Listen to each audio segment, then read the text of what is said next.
How to find TikTok videos you've already watched. So all you have to do is to go here directly to your TikTok application, and it will lead you here to your homepage, basically your feed area where you can see different videos here. Now, the next thing that you want to do is on the bottom part, you'll see five different options.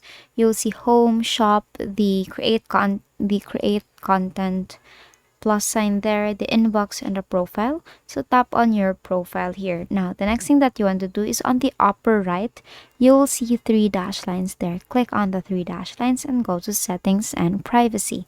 Now, here under settings and privacy, what you're gonna do next is to go here to your content and display section where you can see activity center. Tap on your activity center here, and the very first option you will see watch history. So since you want to find the TikTok videos that you've already watched, tap on your watch history, and basically you will see all the TikTok that you have actually seen or you've already watched, and basically that's how you find TikTok videos you've already watched.